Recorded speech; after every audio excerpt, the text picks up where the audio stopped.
Bonsoir.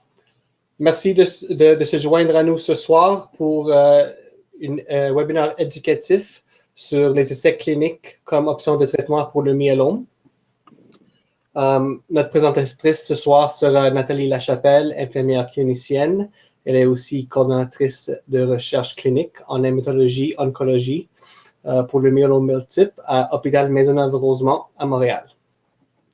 Avant qu'on va commencer, j'aimerais juste vous faire savoir que tous nos webinaires sont enregistrés et ils sont disponibles sur notre chaîne YouTube. Alors, avant la fin de la semaine, on va mettre ça sur YouTube. Alors, pour voir l'enregistrement, vous allez sur youtube.com, vous tapez Myélome Canada dans la barre de recherche et le premier que tu vas voir, ça va être notre chaîne YouTube de Myélome Canada. Vous cliquez sur ça et ça vous apporte à notre chaîne YouTube. Une autre façon de se joindre, c'est de cliquer sur notre site web, myélome.ca, aller sur la barre de ressources et après vidéo éducative de Myélome Canada, vous cliquez là et ça va vous encore apporter à la chaîne YouTube. Alors, à la fin de la présentation, vous pouvez nous taper vos questions et je vais les lire à Nathalie. Alors, sur votre panneau de GoToWebinar à la droite de votre écran, vous voyez, il y a un onglet Questions ou questions. Alors, si vous cliquez là et vous écrivez votre question ici dans la boîte et vous appuyez sur le bouton Envoi. Alors, comme j'ai dit, je vais recevoir les questions et les poser. Alors, je pense qu'on est prêt pour la présentation. Nathalie, merci d'accepter de faire cette présentation ce soir. On est vraiment content que tu es ici pour nous dire plus des essais cliniques comme option de traitement. C'est bien gentil. Merci, Gabriel, à toi pour ton introduction. Alors, j'espère que tout le monde m'entend bien. Est-ce que tu peux me confirmer ça, Gabriel? Oui, on vous entend. Bon, ben c'est bien parfait. Alors, bienvenue à tous. Merci beaucoup de prendre le temps, prendre 1 heure de votre temps précieux dans notre vie très mouvementée pour venir écouter, m'entendre finalement parler sur les essais cliniques comme une option de traitement pour le myélome multiple. Alors, moi, j'ai quand même le plaisir de savoir qu'il y a au moins probablement 48 participants là, qui m'écoutent. Alors, merci beaucoup à tous. Merci aux patients aussi qui participent aux études cliniques ainsi qu'à leurs familles qui les accompagnent. Alors, on va débuter. Avant de commencer, je vais prendre note que je suis en absence de conflit d'intérêt avec qui que ce soit et je ne suis pas rémunérée non plus pour faire cette présentation-là. Le contenu de la présentation est fait à 90% à peu près par Myélome Canada. J'ai quand même mis quelques petites touches personnelles à l'intérieur de la présentation.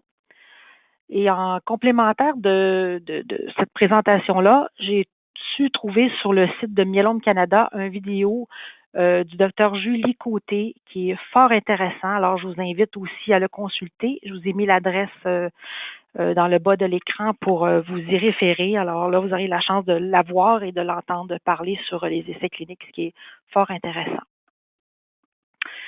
Alors, quand on parle de myélome multiple, quand on parle d'études cliniques, quand on parle des maladies du sang, alors il faut quand même comprendre quelque chose qui est de base, qui est la fabrication du sang. Alors, il faut savoir que le sang est fabriqué. L'usine, comme je dis souvent à mes patients, l'usine de fabrication du sang est dans nos os, dans la moelle osseuse. Alors, c'est là qu'est fabriqué 3 éléments très, très importants du sang, qui est la base, les globules rouges, les globules blancs et les plaquettes. Chacun de ces groupes-là ont des rôles particuliers, dont les globules rouges transporter l'oxygène, les nutriments à tout notre corps, les globules blancs à nous défendre contre l'infection et les plaquettes surtout nous protéger contre les hémorragies. Alors, quand on a un myélome multiple, malheureusement, on est devant un cancer des plasmocytes. Mais qu'est-ce que c'est que les plasmocytes? Les plasmocytes, c'est vraiment un type de globule blanc qui est fabriqué dans la moelle osseuse par des petites cellules souches qui forment le sang. Alors, ces globules blancs-là sont très, très importants parce qu'ils fabriquent, entre autres, tout notre système immunitaire, donc produit des anticorps communément appelés des immunoglobulines, qui vont faire quoi? Ben, qui vont nous aider à combattre l'infection. Alors, c'est drôlement très important. On peut le mettre aussi en image quand on a un myélome multiple, on dit qu'il est en surproduction dans la moelle osseuse.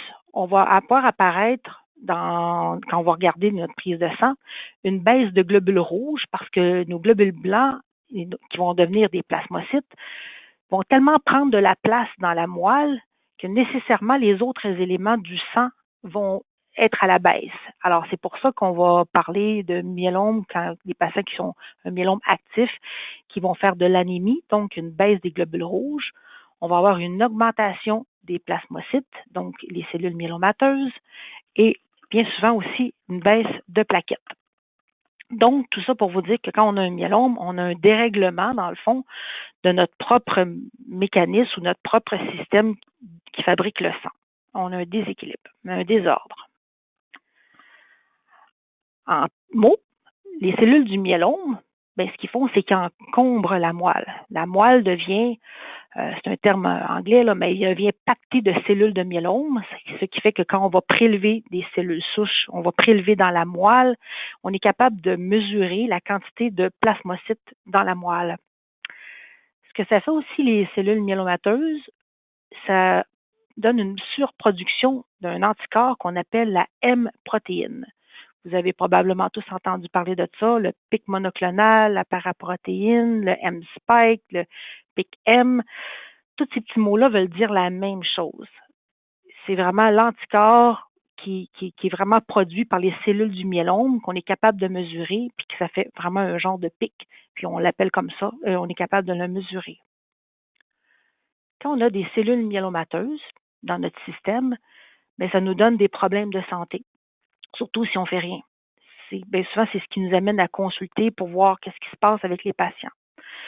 Étant donné qu'on a plusieurs cellules de myélome et qu'on a la présence d'une protéine M, ce que ça peut provoquer, c'est un niveau élevé de calcium dans le sang. Alors, vous avez sûrement entendu parler, vous allez entendre parler, le niveau du calcium dans le sang, c'est quelque chose que nous, on surveille attentivement. Aussi, les atteintes rénales. On sait que les patients qui ont un myélome multiple sont beaucoup plus à risque d'avoir des problèmes rénaux.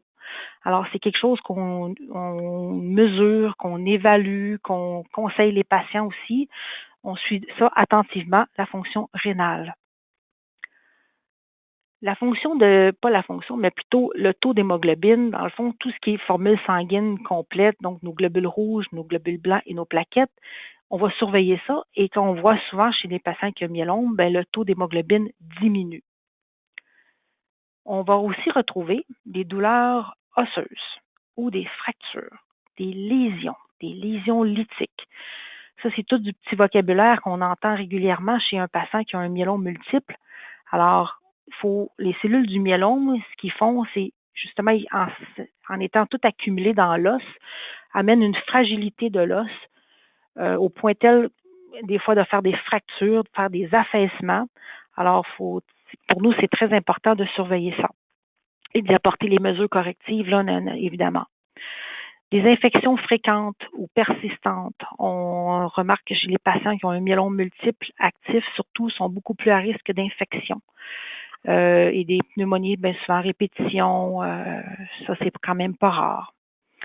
Quand on a une baisse de notre système de fabrication du sang normal, bien, ça nous amène de la fatigue, de la faiblesse, entre autres. Alors, c'est ce qui se produit quand on a notre système produit des cellules myélomateuses. J'ai essayé de faire un dessin, pas faire un dessin, mais trouver des images finalement pour vous expliquer ce que c'est un plasmocyte malin, qui est l'image à gauche, là, en violet. Mais je pense que l'image de droite en dit un peu plus long, dans le sens que, comme on peut voir avec les flèches qui vont de gauche à droite, de haut en bas, ça veut tout simplement vous dire comment est-ce que c'est complexe le mécanisme du myélome. Alors, il faut vraiment être capable de tout comprendre ça pour qu'on puisse agir sur le myélome, alors ça nous met devant une complexité là, qui est assez impressionnante. Le myélome. Bien, je pense que vous le savez, c'est un cancer de la moelle osseuse, cancer du plasmocyte.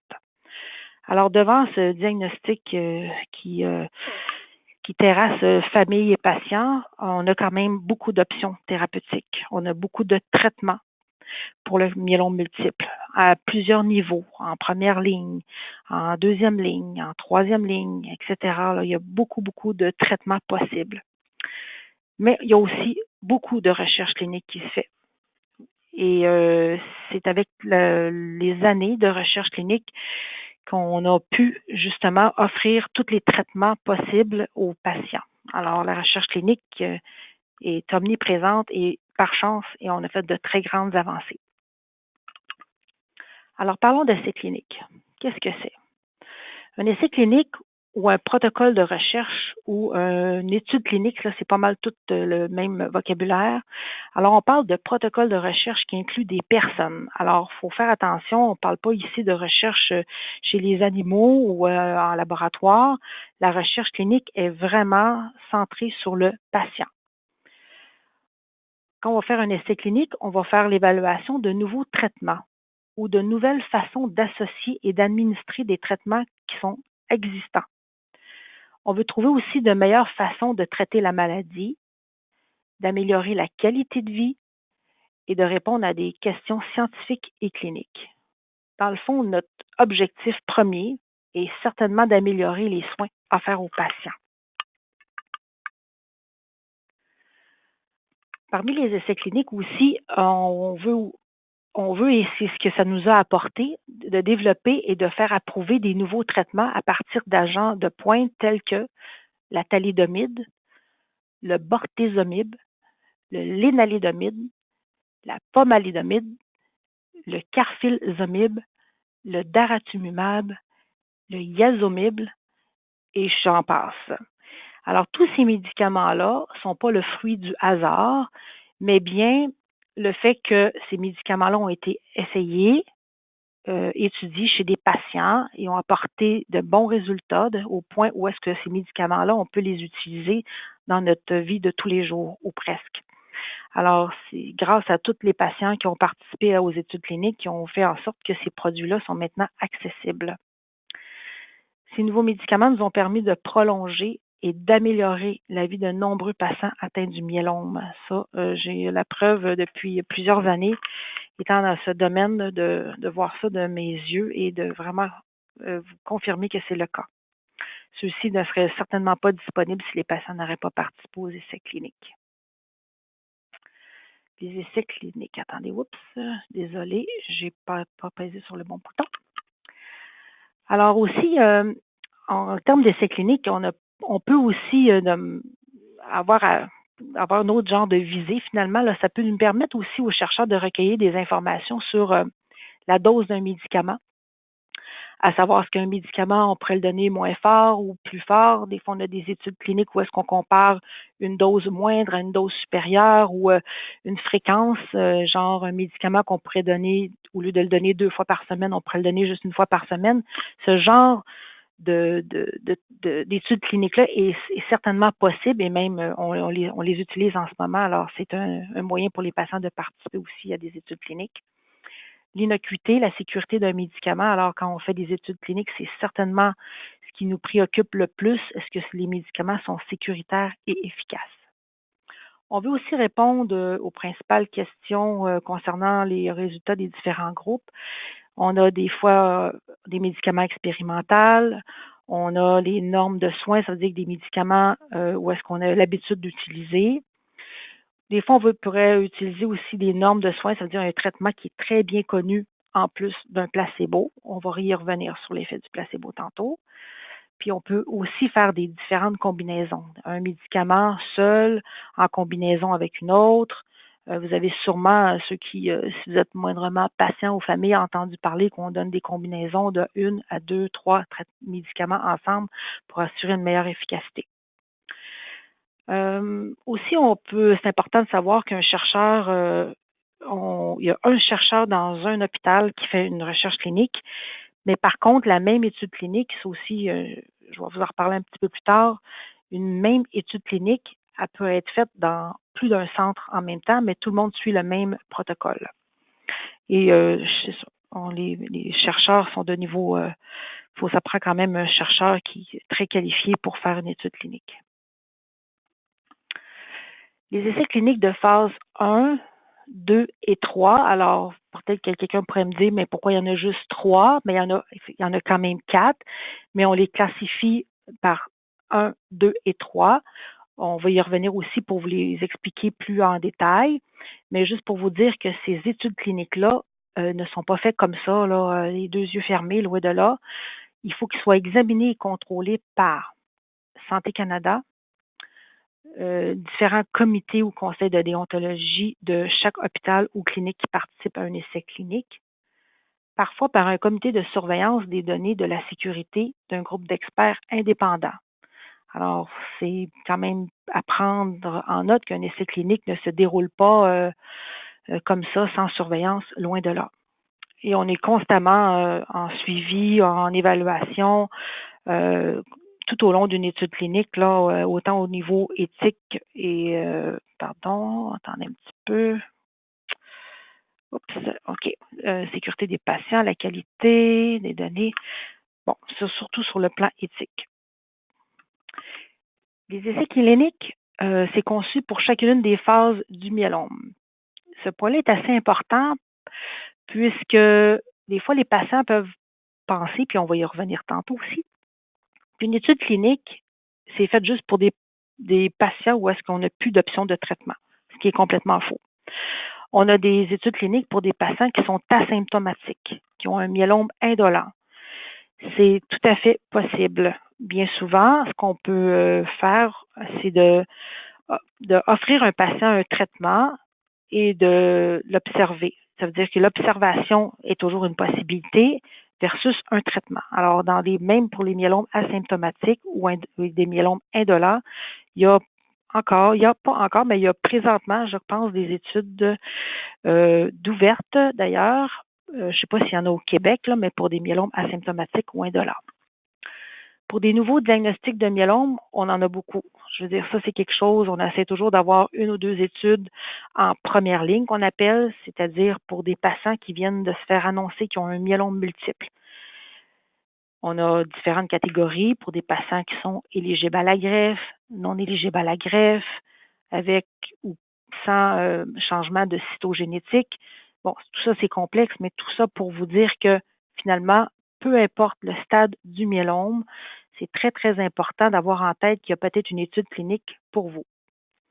En maladie récidivante ou réfractaire, aussi, nous avons plusieurs études cliniques applicables pour les patients qui sont malheureusement en récidive ou en maladie réfractaire. Dans plusieurs des cas, les médicaments ou les combinaisons de traitement à l'étude dans les essais cliniques ne sont pas encore approuvés par Santé Canada. C'est d'ailleurs la raison pour laquelle nous faisons des études cliniques ou sont approuvés par Santé Canada, mais non couverts par les gouvernements provinciaux. Alors, ça aussi, des petites nuances à faire. Vous allez voir si on vous approche pour faire une étude clinique, tout ça va être clairement indiqué dans le formulaire de consentement.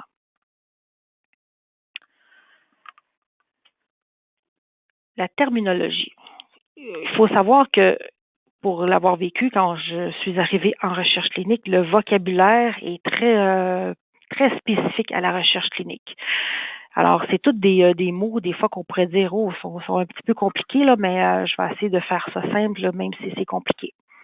Alors, quand on parle de normes de soins, c'est que c'est des traitements que le médecin sait qu'on peut donner en première ligne. Ça veut dire que les études cliniques ont été faites, c'est sécuritaire, efficace et tout ça. Alors, la norme de soins, c'est ce qu'on utilise pour tout patient sans avoir à avoir appel à la recherche clinique. Placebo. Bon, la petite pilule de sucre ou le petit liquide inoffensif, Ben, en myélome multiple, sincèrement, j'ai vu ça peut-être une fois dans ma carrière de quand même 10 ans, là, peut-être 2 fois finalement, là. C'est quand même pas quelque chose qui est fréquent, mais qui est quand même, a quand même son utilité. Alors, je vous explique, on pourrait avoir une étude clinique où est-ce que on pourrait se demander si un trio de médicaments est plus efficace qu'un duo. Alors, si le duo, qui est reconnu médicalement parlant, ben, une compagnie pharmaceutique pourrait dire ben, son produit pourrait être rajouté au duo pour en faire un trio, mais l'autre groupe de patients pourrait recevoir, lui, un placebo. Alors, tous les patients reçoivent le traitement de base, le traitement de soins approprié pour la maladie, donc il n'y a aucune inquiétude par rapport à ça, mais il y a l'ajout d'un placebo. Alors, c'est quelque chose qui est faisable quand c'est bien encadré tout ça. Par contre, pour les patients, ben, ça peut des fois peut-être apporter un degré d'insécurité et en même temps un effet psychologique qui pourrait être aussi positif là, dans l'efficacité du traitement. Alors, c'est quand même quelque chose de faisable. Dans un essai clinique, on a toujours un groupe expérimental. Ça veut dire c'est le groupe qui reçoit le traitement à l'étude, comparativement au groupe témoin qui, lui, reçoit soit pas de traitement, pardon, ou un traitement avec un placebo ou le traitement qu'on aurait donné de façon standard. Alors, on pourrait comparer très bien, une étude clinique pourrait comparer un traitement connu versus un traitement qui est complètement innovateur. Bon, ça pourrait être un choix de design ou de style d'études cliniques. Alors, ça aussi, c'est quelque chose que les patients seront avisés. C'est clairement documenté dans le formulaire de consentement. On a aussi des essais randomisés, contrôlés. Alors, ça aussi, les patients, c'est dans une étude randomisée. Il faut savoir que dans une étude randomisée, ce n'est pas le docteur ou l'équipe de recherche qui décide du traitement. Alors, les deux traitements qui sont mis, comme on dit, sur la table sont à efficacité égale ou presque, mais c'est un système de tirage au sort qui va décider dans quel groupe le patient va être. Alors, c'est soit le traitement du groupe expérimental ou le groupe témoin. Ça aussi, c'est une notion des fois qui est difficile à comprendre quand on approche les patients ou quand les patients sont en réflexion pour embarquer dans une étude clinique, à essayer de comprendre ou à essayer de se dire, ben moi, j'aimerais mieux avoir ce traitement-là plus qu'un autre, mais malheureusement, c'est pas comme ça que ça se passe. C'est vraiment par tirage au sort. Option croisée, étude ouverte, je vais vous laisser consulter ces définitions-là. Ça devient de plus en plus complexe dans l'explication, dans le fond, d'une étude de clinique. Alors, je vais passer ces diapositives-là. Alors, parlons des mythes les plus fréquents. Les essais cliniques sont une option de dernier recours. Alors, quand on entend ça, nous, dans le domaine de la recherche clinique, c'est plus fort que nous. Là, on dit non, non, non, on hoche la tête. Alors non, effectivement, les patients peuvent avoir accès aux essais cliniques à tous les stades de leur maladie. Et ça, soyez-en très rassurés et sécurisés par rapport à ça. C'est pas vrai du tout, du tout, du tout. Un autre mythe, une fois l'étude de l'essai clinique terminée, je n'aurai plus accès au traitement. Eh bien non. Si le patient il suit encore des traitements dans une étude clinique et qu'il répond bien, il y a toujours la possibilité de participer à un groupe de prolongement qui pourrait lui être offert par soit la compagnie pharmaceutique ou le commanditaire de la recherche clinique. C'est très rare là, on ne peut pas donner accès aux médicaments. Puis si le médicament à l'étude n'est pas offert sur le marché et qu'il n'existe aucun groupe, ben là, nous, on peut effectivement demander à la compagnie en faisant ben, pas nécessairement de la pression, là, mais en documentant bien le dossier du patient pour qu'on ait accès aux médicaments pour des raisons humanitaires. Un autre essai clinique, un autre mythe plutôt, les essais cliniques ne sont pas sécuritaires. Alors, faut bien participer dans une étude clinique pour savoir que les patients sont surveillés de très, très près, que les participants sont très renseignés sur les risques et les avantages de l'étude clinique. Les participants sont généralement soumis à des examens et des évaluations beaucoup plus rigoureux dans le sens que on laisse rien au hasard. Tous les patients ont des examens beaucoup plus fréquents que d'autres, justement pour assurer leur sécurité. Les membres du personnel de soins et de recherche assurent une supervision étroite tout au long de l'essai, ça veut dire du début de la signature du formulaire de consentement jusqu'à la fin. Les patients sont suivis par une infirmière de recherche, une équipe de recherche, pour une période aussi longue que nécessaire jusqu'à ce que l'essai soit terminé. Puis, on permet aussi, ça nous permet, le fait que les patients sont suivis de près, de déceler tout potentiel à long terme de ce qu'il pourrait y avoir là, comme effet secondaire à long terme. Alors, tout ça, c'est surveillé et pris en considération. Les essais cliniques sont coûteux pour le patient, pour les patients. Mais ben non, en tout cas, pas au Québec. Les essais cliniques ne sont pas financièrement contraignantes. Il faut savoir que toutes les activités de recherche et les médicaments sont assurés par le commanditaire ou un organisme. Au Québec, je ne sais pas ailleurs, là, dans d'autres provinces ou à travers le monde, là, mais nous ici, c'est comme ça au Québec. Pour les patients, ça aucun frais. Dans la plupart des cas, les hôpitaux privés c'est ça, c'est sans frais pour les patients. Assumé personnellement, ben non, il y a pas rien qui est assumé par les patients là, même que toutes ces informations-là par rapport aux finances, ce que le patient va être obligé de débourser s'il y a une déboursée, devra être inscrit au formulaire de consentement. Quand on parle d'études cliniques, toujours, le terme innocuité qui est la sécurité et la surveillance. Il faut savoir que toutes les études cliniques ils amènent leur part d'éléments inconnus. Parce qu'effectivement, il ne faut pas se le cacher, il y a une partie qu'on on le sait pas, on va le découvrir ensemble au fur et à mesure, comme des effets secondaires de médicaments, comme les réponses au traitement. Nous, quand on part des traitements patients, on ne sait pas trop d'avance si le patient va répondre. Alors, ce qu'on dit au patient, on va se laisser 1 mois, 2 mois et on va suivre la maladie de façon très, très assidue. Et si la maladie, elle diminue, ben, on pourra dire qu'il y a une certaine réponse et on est bien ouvert dans le sens que les patients suivent leur pic monoclonal, ils suivent leur réponse au traitement. Alors, on est capable rapidement d'avoir une idée de qu'est-ce qui se passe sur la maladie du patient.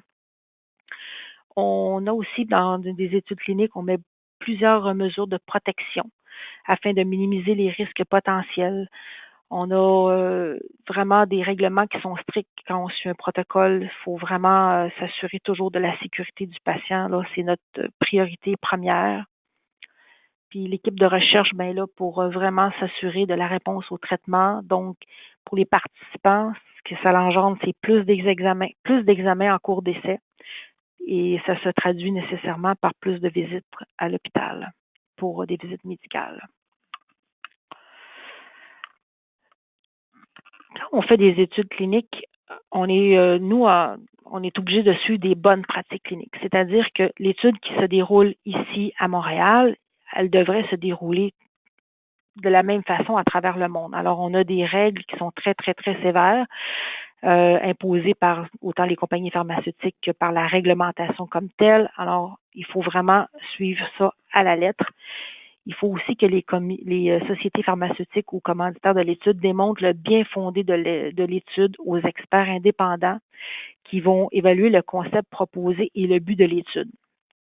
Pourquoi on écrit ça? C'est parce qu'on ne peut pas s'inventer un protocole de recherche comme ça, là, non, il y a vraiment un long processus. Il faut que ça ait comme on dit, il faut vraiment démontrer que ça peut être efficace pour les patients. On a aussi parmi les bonnes pratiques cliniques des chercheurs principaux, ceux qui préparent les protocoles de recherche. Ça, c'est un long document épais, un plan écrit de comment va se dérouler l'étude clinique. Et tout ça est supervisé là, par le comité scientifique, le comité d'éthique et Santé Canada. un petit rappel pour vous mentionner que tous les centres participant à l'étude clinique utiliseront le même protocole. C'est-à-dire qu'on soit au Québec, en Ontario ou ailleurs dans le monde, les patients vont tous suivre le même protocole. Quand on parle toujours de bonnes pratiques cliniques, il faut savoir qu'on a un comité d'éthique de la recherche, c'est ça, qui eux, c'est bien important de mentionner que c'est une entité qui est autonome, qui est non subventionnée ou liée aux chercheurs. C'est vraiment quelque chose qui est indépendant de nous et eux auront la responsabilité de s'assurer que le protocole, le formulaire de consentement respecte des hautes normes de sécurité, de qualité et qui vous protège les participants à participer à une étude clinique. Alors, parmi les membres, quand la réunion a lieu, il y a des professionnels de la santé qui sont là, un avocat, des fois deux, statisticien, éthicien, puis il y a des représentants de la communauté. Alors, il y a monsieur et madame tout le monde qui siègent sur ces comités-là, qui prennent le temps de regarder le formulaire de consentement, s'assurer que l'étude respecte vos droits et que le vocabulaire qui est indiqué est conforme. À part ça, on a aussi, durant l'étude clinique, on a il faut savoir qu'au fur et à mesure que l'étude se déroule, il y a des comités qui s'attardent à regarder si c'est toujours sécuritaire d'aller de l'avant avec l'étude. Alors, on n'attend pas la fin d'une étude pour réaliser les impacts de celle-ci, autant positifs que négatifs. Alors, ces analyses-là sont faites de façon périodique.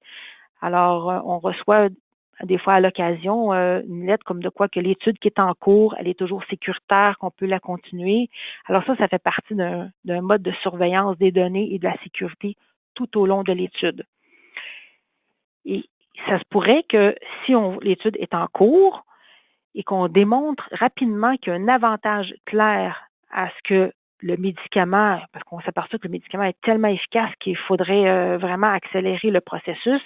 Alors, il est possible qu'on arrête l'étude clinique plus tôt pour qu'on passe déjà à l'étape de l'approbation. Ça, c'est pas quelque chose de rare.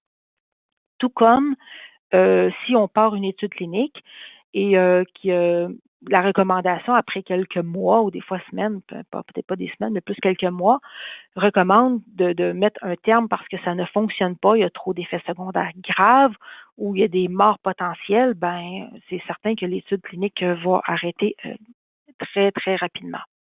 Alors, c'est quand même une des mesures de sécurité pour les patients. On ne laisse pas aller une étude clinique comme ça, là, sans tenir compte de tous ces rapports d'évaluation-là. Alors, je pense que vous l'avez assez entendu aussi, même dans les réseaux sociaux, on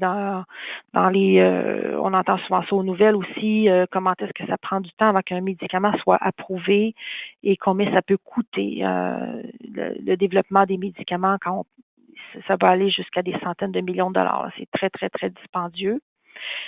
Lorsqu'un nouveau médicament est fabriqué, ben c'est fait en laboratoire. C'est pour ça qu'il y a tellement d'étapes. On parle du laboratoire jusqu'au patient. Alors, ça, c'est dans la phase préclinique. C'est beaucoup de temps et d'investissement d'argent. Alors, là, on arrive au vif du sujet. Est-ce que vous êtes intéressé par une étude clinique? Quand on est malade, ben il faut, puis qu'on a un myélome, il faut se poser la question. Alors, pour répondre aux questions et pour prendre une décision, la clé de tout ça, c'est le formulaire de consentement éclairé. Pour ceux qui ont déjà été approchés pour une étude clinique, sont sans savoir que c'est un document minimalement d'une vingtaine de pages. C'est un long document à lire qu'il faut vraiment passer à travers avant de prendre une décision. Ce que ça comprend, ce formulaire de consentement-là, ça parle des options de traitement, avantages et risques. Ça va parler de considérations financières, de l'aspect de la confidentialité, de l'aspect des effets secondaires. Ça va indiquer aussi toutes les procédures qu'on va faire durant l'étude et sa durée. Ce qui peut avoir des études où est-ce que ça va être clair que ça va être une étude de quelques mois, et il y en a d'autres que ça va être une étude qui va être à une durée indéterminée. Alors, pour le patient, il faut qu'il soit au courant de ça. On mentionne toujours que si vous avez des questions, vous pouvez vous référer à votre médecin. Alors là, il y a une série de questions là, que vous allez voir. Je ne vais pas répondre à toutes ces questions-là, mais j'essaie juste de vous donner des outils pour que vous puissiez justement questionner votre équipe de soins ou vous puissiez justement vous faire offrir peut-être des études cliniques, mais je vais vous amener dans le fond des outils pour le futur. À propos, si on vous propose une étude clinique, là, c'est important pour vous de savoir quel est le but de cette étude-là. Pourquoi que les chercheurs y croient que l'approche peut être efficace? Pourquoi qu'on pourrait penser qu'un traitement est meilleur qu'un autre? C'est qui finance l'étude? Je ne sais pas si ça pourrait être pertinent, mais il y a des patients qui se posent la question, mais tout ça va être mis dans le formulaire de consentement. Qui a examiné et approuvé l'étude? C'est important de savoir ça pour les patients. Comment vérifie-t-on les résultats de l'étude et la sécurité des participants? Quelle sera la durée de l'étude? Quelles seront mes responsabilités si je participe? Puis est-ce que ma participation à l'étude restreint mes options de traitement pour l'avenir? Est-ce que le fait de participer à une étude va faire en sorte que je vais être limitée plus tard? C'est quand même quelque chose d'important à prendre en considération. À quel traitement, intervention et test puis-je m'attendre au cours de l'essai? Seront-ils douloureux? Et si tel est le cas, quelle sera la durée? En quoi les tests réalisés au cours de l'étude se comparent-ils aux tests auxquels je pourrais être soumis si je ne participais pas à l'essai clinique? Ça, c'est quand même quelque chose que les patients, ils nous questionnent souvent, là, la recherche clinique, à savoir, oui, mais si je ne participais pas à l'étude, j'aurais-tu besoin de passer par ça, ça et ça? Et la réponse est souvent oui, mais dans une étude clinique, la différence, c'est qu'il faut que ça soit fait dans des temps précis et non pas quand on le veut, et bien à des moments précis, effectivement. Est-ce que je pourrais prendre mes médicaments habituels lors de ma participation à l'essai clinique? À quel endroit vais-je recevoir mes soins médicaux et qui sera responsable de mes soins? Question de coût. Devrais-je payer pour une partie des frais associés à l'essai, notamment pour les médicaments à l'étude? Ça, c'est quand même une question qui est assez facile à répondre, même si je me dis que je ne vais pas répondre à toutes les questions. Mais au Québec, vous ne payez pas vos médicaments, en tout cas pas pour les essais cliniques. Dois-je prévoir des frais de déplacement durant ma participation à l'essai? Quels coûts seront couverts par mon régime d'assurance maladie? Puis qui peut répondre aux questions de la compagnie d'assurance? Alors, tout ce qui s'appelle régime d'assurance maladie ou compagnie d'assurance, nous, au Québec, on tient pas compte de ça. C'est le système c'est le système de santé ou la compagnie pharmaceutique qui va payer pour les frais et pour tous les soins reliés à l'étude clinique. Question pour votre équipe de soins. Quels sont les avantages et les risques possibles à court et à long terme quand on participe à une étude clinique? Quelles sont mes autres options? Parce que des fois, les patients, surtout en première ligne, deuxième ligne, troisième ligne, ont d'autres alternatives. Alors, des fois, on leur dit, ben, vous pourriez prendre un traitement bien connu, mais vous pourriez aussi participer à une étude clinique. Alors, c'est important de savoir quelles sont les autres options. Puis, est-ce qu'il y a des risques et des risques et avantages possibles de cet essai? Bien, est-ce qu'ils seraient comparés à un autre traitement? Ça aussi, c'est important pour les patients de savoir quels effets secondaires seraient plus dans un groupe que dans l'autre groupe. Il peut y avoir aussi des questions à soulever au point de vue personnel. C'est vraiment, toutes les questions sont bonnes et ne pas hésiter à les poser. Quand on veut participer à une étude clinique, c'est important d'évaluer, j'ai fait par exprès de mettre les inconvénients avant, parce que bien souvent on parle de bons côtés après les mauvais, mais on va commencer par les mauvais. Comme inconvénient, ben, les patients, ça se pourrait qu'un traitement, tout comme même un traitement standard, ne fonctionne pas chez une personne en particulier. On sait tous que c'est pas tous les traitements qui sont efficaces pour tous les patients.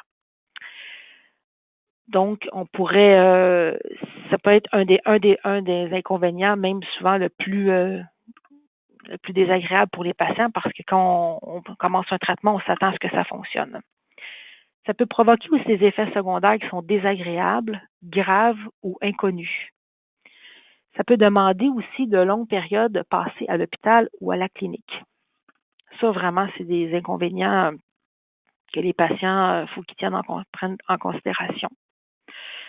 Selon l'endroit où vous habitez et le protocole de l'étude, d'autres éléments sont à considérer. Le temps, les coûts liés au déplacement et aux visites pour recevoir le traitement ou rencontrer l'équipe de soins. Un patient qui participe à une étude clinique, juste le fait qu'il participe à une étude clinique dans une institution ne peut pas recevoir ses soins de traitement de myélome, par exemple, dans un autre hôpital. Si l'étude clinique se déroule à l'hôpital Maisonneuve-Rosemont, le patient devra toutes faire ses visites à l'hôpital Maisonneuve-Rosemont.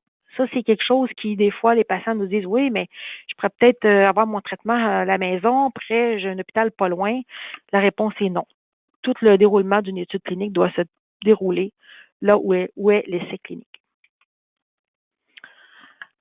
Quand on évalue les avantages, l'accès à des nouvelles options, c'est tout un avantage pour les patients, pour justement prolonger la vie ou améliorer de façon significative la qualité de vie. Parmi les avantages, les patients ont une surveillance étroite des effets secondaires potentiels par l'équipe de soins et on peut y remédier au fur et à mesure. Les soins sont administrés par un médecin émérite dans le domaine de la recherche sur le myélome. Le fait comme avantage aussi, c'est que ça va nous permettre l'approbation de nouveaux médicaments et leur remboursement beaucoup plus rapidement. Plus il y aura des patients qui participeront à des études cliniques, plus vite on aura accès un jour à ces médicaments-là. Pour nous, c'est quand même un avantage. Ça permet aussi aux chercheurs de mettre au point de meilleurs traitements, de faire avancer la recherche sur le myélome, d'améliorer la façon dont seront traités les patients canadiens, voire même mondial, parce qu'il n'y a pas juste les patients canadiens, là, c'est vraiment large. Est-ce que vous êtes toujours intéressé à participer à une étude clinique? Parce que là, c'est quand même lourd, là, tout ça. Là. En plus, il faut penser à vos droits à titre de participant. Quand on participe à une étude clinique, nous, on veut traiter les patients de façon équitable et respectueuse. C'est très important. Il ne faut certainement pas que le patient ressente de la pression lorsqu'ils doivent prendre des décisions. Le patient doit être informé des options, ce que tente d'établir l'essai clinique, des risques, effets secondaires, avantages possibles.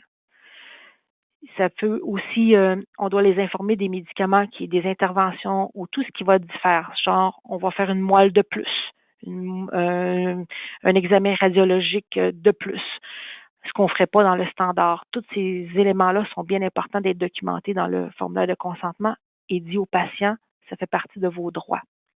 Les autres traitements possibles et de tout renseignement recueilli qui pourrait nuire à votre sécurité doit vous être dit, ça fait partie de vos droits en tant que participant. Quand un patient veut participer à une étude clinique, il y a des critères, c'est pas parce que le patient veut participer et le docteur veut que le patient participe que c'est quelque chose qui est d'un automatisme. Il y a des critères d'inclusion et des critères d'exclusion. Ces deux points-là sont extrêmement importants. Parmi ces critères-là, on va évaluer le bien-être général du patient. Est-ce que le patient est en assez bonne forme physique et mentale pour participer à une étude clinique? Est-ce que l'âge du patient est adéquat selon l'étude clinique? Prenons par exemple une étude clinique pour des patients qui sont non éligibles à la greffe. Donc, il faut qu'il y ait certainement plus de 65 ans, 70 ans selon le type d'étude.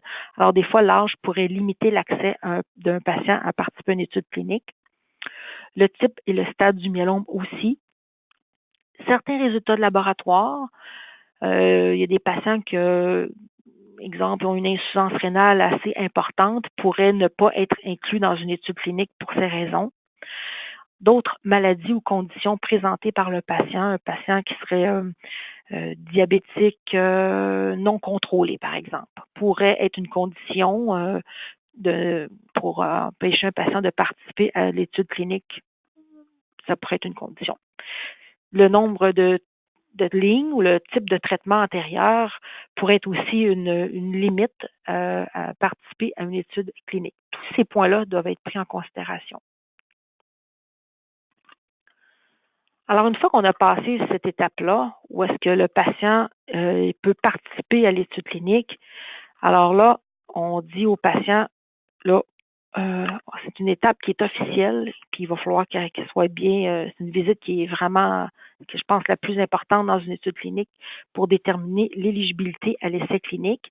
Alors, ce qu'on fait, c'est qu'on planifie une visite qui est juste pour cela, où est-ce que le patient signe le formulaire de consentement et on procède à toutes les évaluations pour rendre le patient éligible. Il est possible que cette période-là dure entre 7 et 28 jours. Alors, des fois, les patients nous disent, bon, ben là, je suis prête, OK, c'est beau, je commence les traitements quand? Et des fois, les patients, ils s'attendent à ce qu'on commence les traitements dans la semaine suivante, ce qui est malheureusement pas le cas. La période d'éligibilité, elle est vraiment là et elle peut durer, comme je l'ai écrit, entre 7 et 28 jours selon chaque protocole. Et c'est vraiment durant cette période-là où est-ce qu'on va avoir les résultats de laboratoire, on va faire l'évaluation de la condition médicale et tout ça. Et c'est ce qui peut c'est ce qui peut vous empêcher de participer à une étude clinique. Le médecin va en discuter avec vous. En cours d'essai. Là, nous sommes à l'étape où est-ce que le patient a passé l'éligibilité, on a commencé, on est prête. Là, le patient il respecte tous les critères. Alors, on commence le protocole. Et là, le focus va être vraiment sur, il faut respecter le protocole à la lettre. Il va y avoir beaucoup de rigueur. On va s'assurer qu'on va respecter toute la durée du protocole, évaluer la sécurité et l'efficacité. Et cela, toute cette portion-là va être comme ça tout le long de l'étude clinique.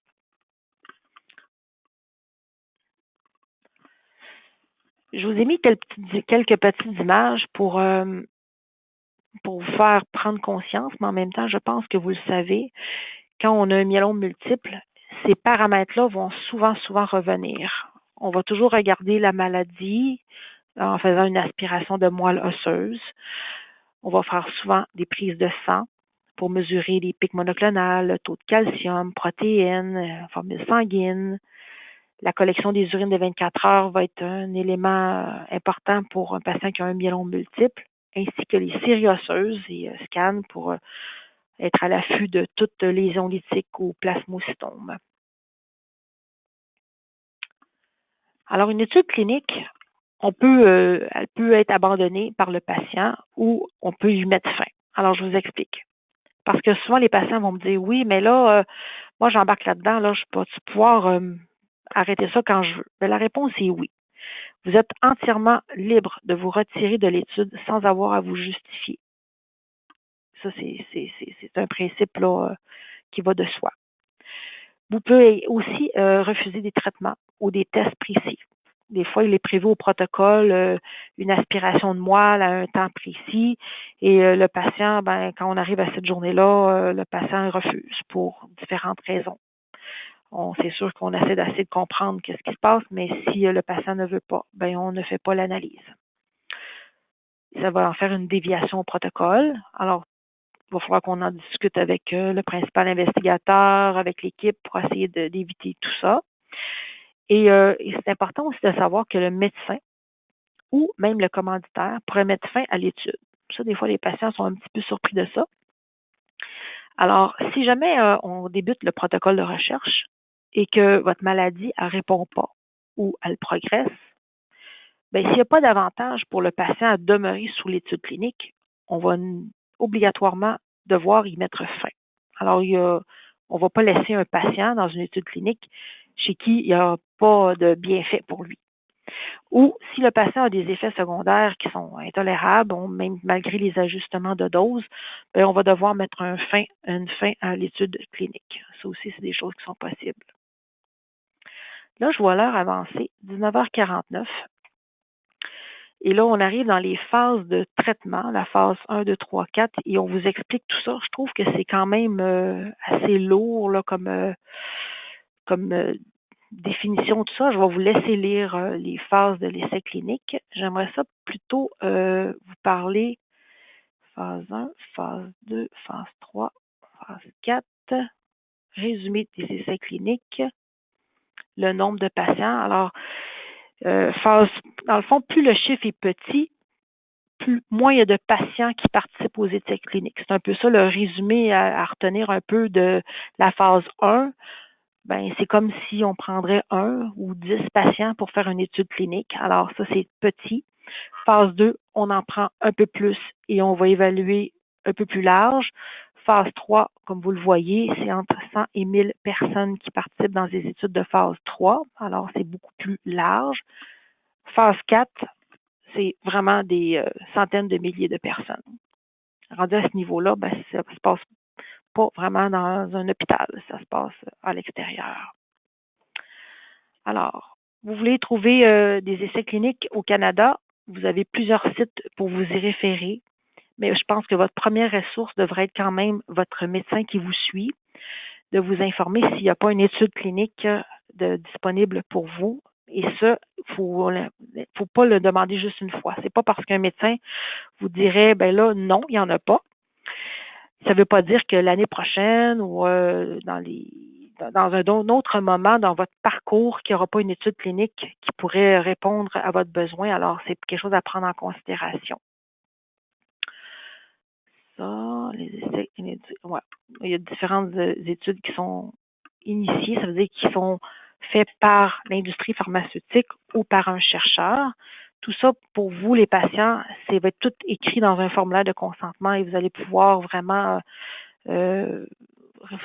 voir là, comment ça se passe sans problème.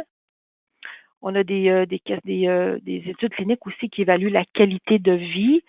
C'est quelque chose qui est très essentiel pour les patients parce que, comme on sait, après tout, il y a la maladie, mais il y a la qualité de vie. Alors, dans beaucoup d'études cliniques, on a joint, ça veut dire qu'on a inclus dans le protocole de recherche des questionnaires de qualité de vie. Alors, on apprécie quand les patients participent au questionnaire de qualité de vie, c'est très, très, très important.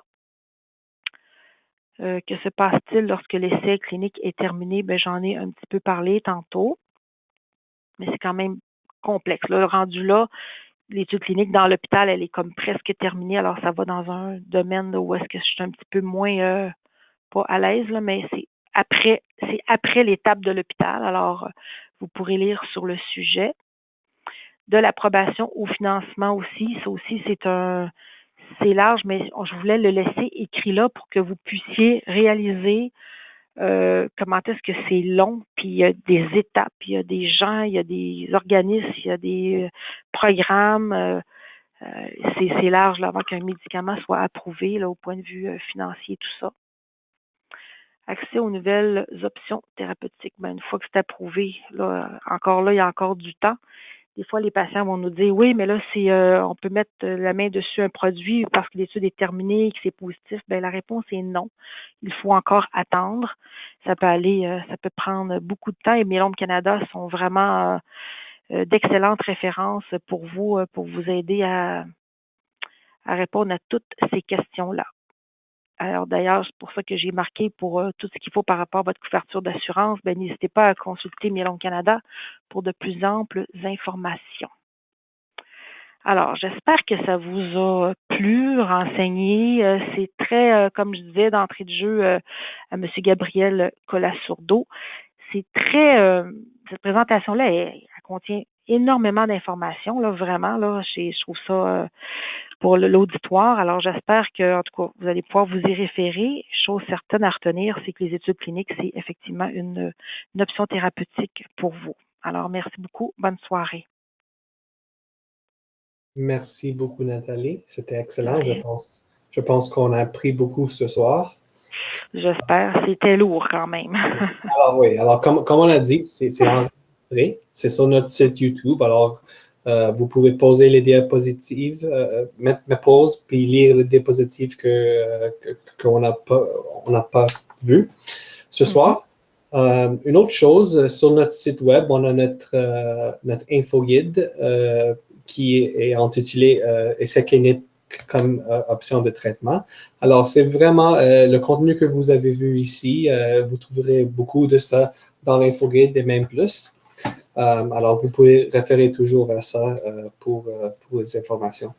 Alors, pour passer aux questions, je vais juste rappeler tout le monde que pour demander une question, sur votre panneau GoToWebinar, là, ici, vous écrivez votre question et vous pesez sur le bouton pour envoyer la question et je vais la lire. Alors, on a une question. Alors, on ne paye pas pour les médicaments, mais est-ce que c'est possible de devoir payer pour les tests complémentaires comme les prises de sang? Non, pas dans le cadre d'une étude clinique. Non, moi, non, j'ai jamais vu ça. Est-ce que ça répond à la question? Oui, elle dit oui. Oui, merci. Alors, là, s'il y a d'autres questions, on va prendre une autre 30 secondes pour voir si d'autres questions Oui, certain. vont rentrer. On a un commentaire, c'était parfait. Merci, Nathalie. Ouf, merci, c'est gentil. C'est toujours mieux de faire une présentation de vive voix. On voit l'expression des gens, on voit s'il y a quelque chose qu'on dit qui n'est pas clair, tandis que là, ben, je ne pouvais pas avoir d'interaction, mais ça sera pour une prochaine fois. Oui, une prochaine fois, c'est sûr. OK. Alors, pour l'instant, on n'a pas d'autres questions. Oh oui, il y a un qui vient de rentrer.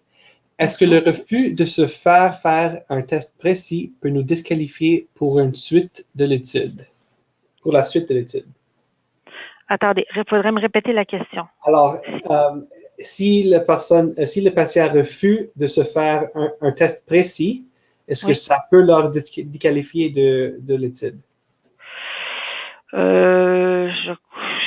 Si je comprends bien la question, je dirais oui. Alors, je vous explique. Le patient peut refuser un examen durant le cours de l'étude. Mais avant de débuter l'étude, ça veut dire à la visite de sélection, ça veut dire c'est l'étape où est-ce que on évalue, puis ça, dans le protocole, il est très, très, très précis. Je donne un exemple. On va avoir un résultat d'une formule sanguine complète. On va avoir l'évaluation rénale. On va avoir l'évaluation du foie. On va avoir l'évaluation des examens des os.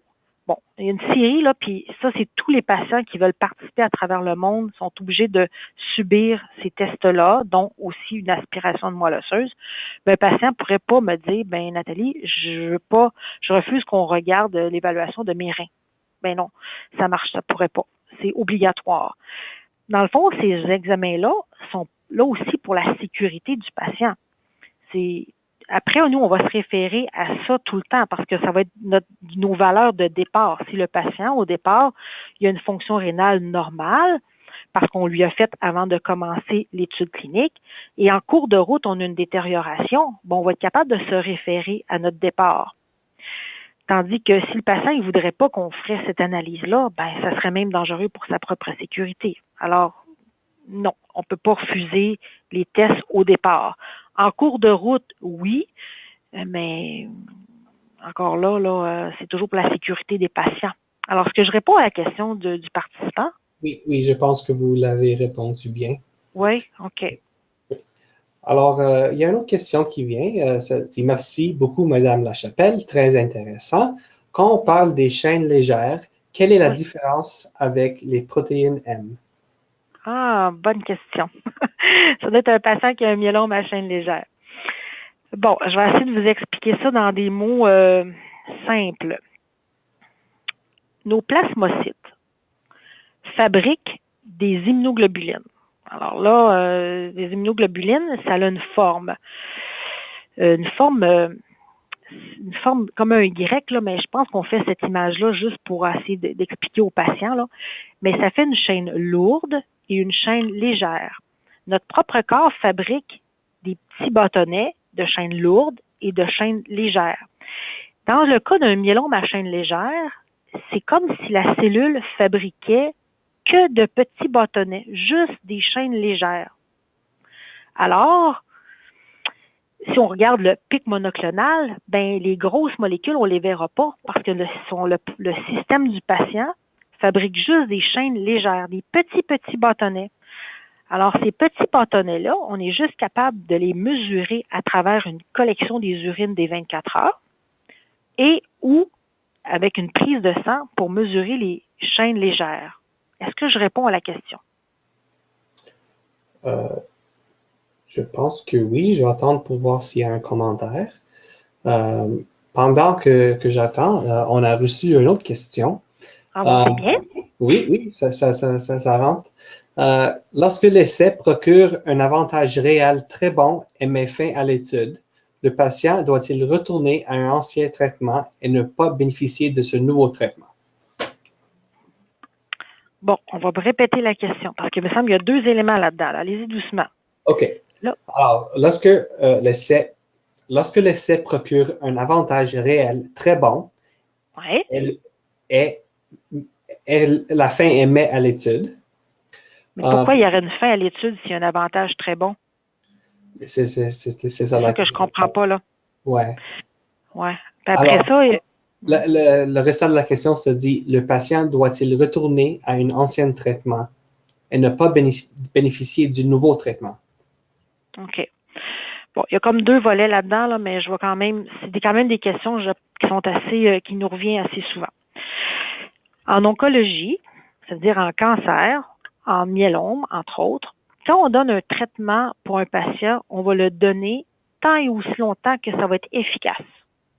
Donc, si un patient participe à une étude clinique et que le traitement qu'il reçoit est très efficace pour le patient, on va le laisser le patient va être en traitement tant et aussi longtemps que ça va être bénéfique pour lui.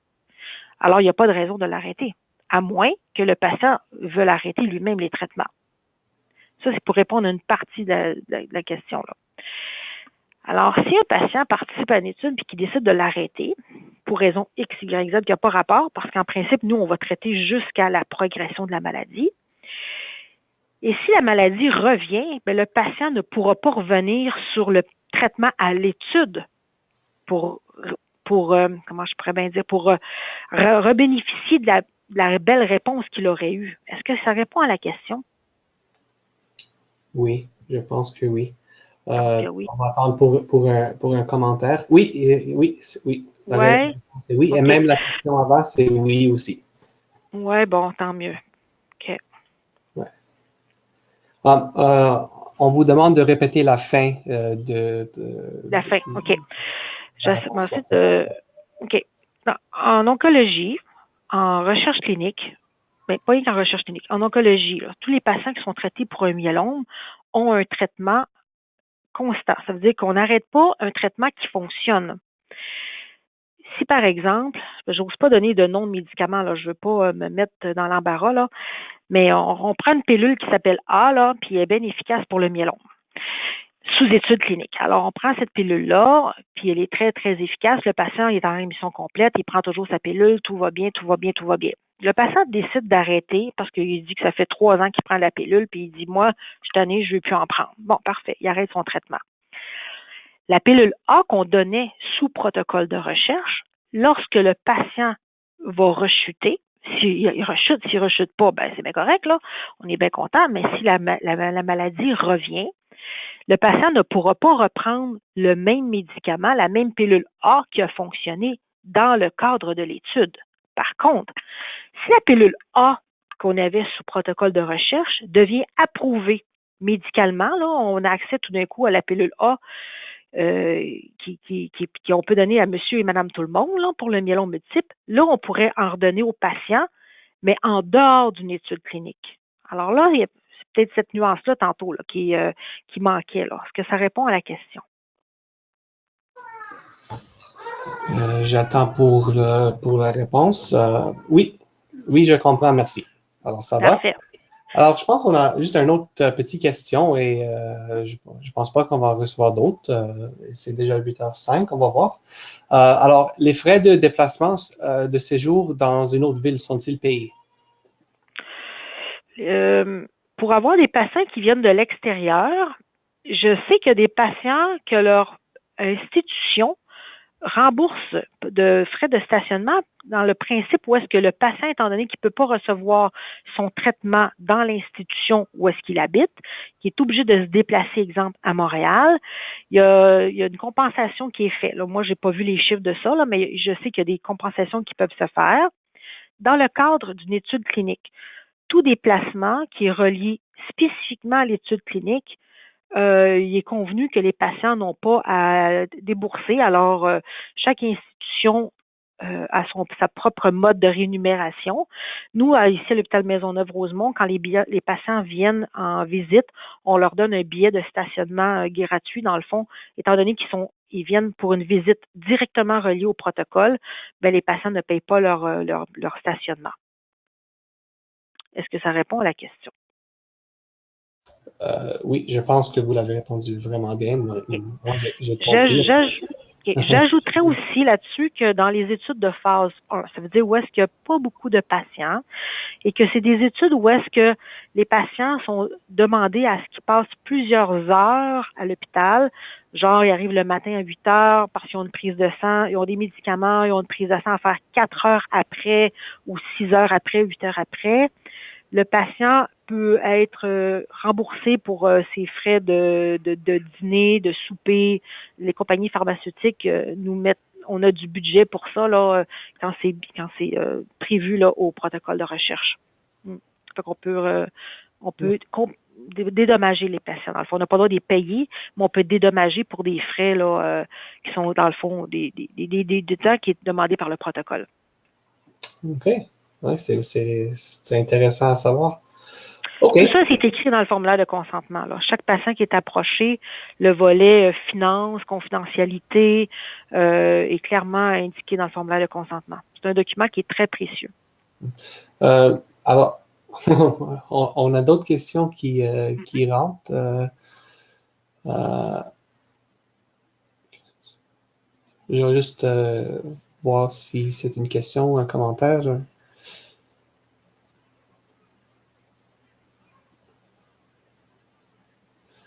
OK, alors, est-ce que tu es correct pour continuer? Juste pour une... Oh oui, il n'y a pas de problème. OK. Alors, la même question. Les aidants naturels, est-ce que eux aussi, est-ce qu'ils ont ce sorte de, disons, compensation? Non, malheureusement, non. Une étude clinique, c'est l'engagement est avec le patient seulement par rapport au consentement et tout ça, la participation. Nous, on essaye le plus possible d'encourager ou d'accompagner les familles, mais malheureusement, on n'a pas de budget ou on n'a pas de compensation pour ça. Peut-être que vous, Mélanie Calan, vous êtes peut-être plus au courant que moi lorsque dans vos rapports d'impôts, on peut avoir de l'assistance autrement. Je ne sais pas. Peut-être que oui, mais pas dans le biais d'une étude clinique. OK. OK. Ça dit que oui, je vous comprends. Là, il y a un commentaire qui dit que les frais de déplacement peuvent passer sur les impôts, les déductibles sur les impôts. Alors, c'est toujours bien savoir ça. C'est un commentaire qu'on a reçu. Oui, c'est un commentaire qui peut être partagé à tous, c'est bien. Oui. Alors, je pense que ça va être la dernière question. Alors, j'avais compris que l'étude s'arrêtait lorsque le résultat concluait à un résultat définitivement avantageux. Pour passer à une nouvelle phase, est-ce que j'ai compris bien?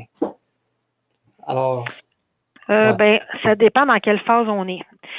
Si on est dans la phase 1 puis que c'est avantageux rapidement, oui, on va faire une phase 2, on va faire la phase 3. Oui, effectivement. Et des fois, même que ça avance tellement vite, les résultats sont tellement sont tellement rapides à voir que c'est efficace, qu'on va déjà passer à la phase 2 pendant même que la phase 1 est encore en train de se dérouler dans certains centres.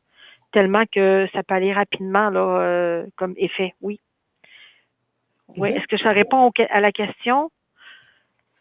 Dans le sens qu'on n'attend pas que toute la phase 1 soit finie au complet avant d'aller en phase 2, puis attendre que la phase 2 soit complétée, puis après aller en phase 3.